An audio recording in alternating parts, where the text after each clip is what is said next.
Cyberpunk Edgerunners Season 2, Everything We Know. With the first season of the show being released, it certainly made an impact, with it delivering a strong developing plot, character development, and emotions that I didn't expect to have when I first entered the show. It was definitely worth the watch.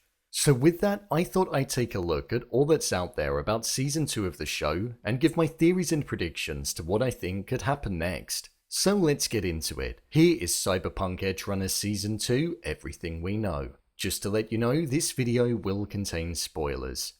The story. When looking at potential storylines for Season 2 of the show, it looks as though it's going to have to go in a completely different direction to what we saw unfold in Season 1 of the show. In the finale of Cyberpunk Edgerunners, we saw that most of the main characters in the show had either been destroyed by themselves by getting cyberpsychosis, were double-crossed by Faraday or Arasaka, or they were destroyed by Adam Smasher. So it left only Lucy and Falco had been harmed, so there's nothing to say that he even made it out alive. So that leaves us with just Lucy.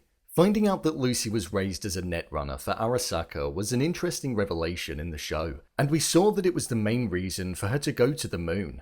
She wanted to be there as it acted as a means of her being able to get as far away from Night City as possible, and the grasp and hold that Arasaka had. We saw her reach that destination and complete that dream without David by her side, even though she wished that it could have been. So with her arc being complete, it could mean that we may leave this set of characters in Season 1 and progress forward onto a Season 2 that contains a new set of characters within the world of Night City, as they look to also rebel against Arasaka and are on their radar as well. If we were to stick with Lucy, I feel an alternative plotline could be that of Lucy looking to seek revenge on Arasaka, and also Adam Smasher for the mass slaughtering of her crew, but more specifically David as well. Time in solitude on the moon could have allowed her more time than she would have necessarily wanted by herself, despite it being a dream, and she may come to the realization that being on her own up there isn't something that she really wants anymore. So she may return to the prison of Night City and seek revenge for the damage, death, and devastation that came her way. I think the idea of following another crew inside of the world of Night City sounds like the best route to go for the show,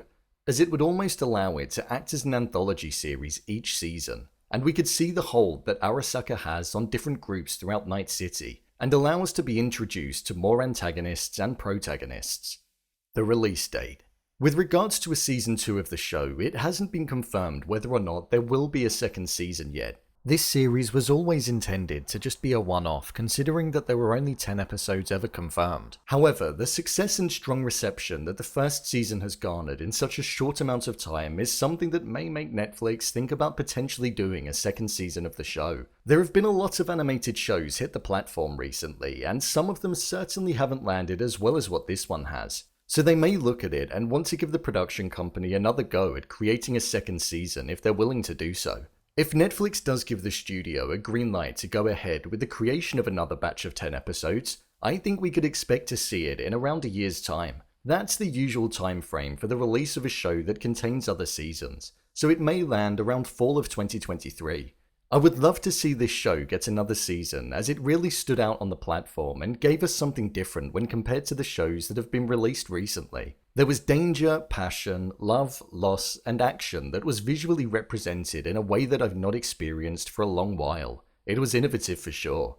I feel we'll just have to wait and see. Unfortunately for now, that's all that's known about Season 2 of the show. I'm sure more information will get released as time goes on. If you want to see more videos on the show, such as endings explained, theories and predictions, and character breakdowns, then click on the I button.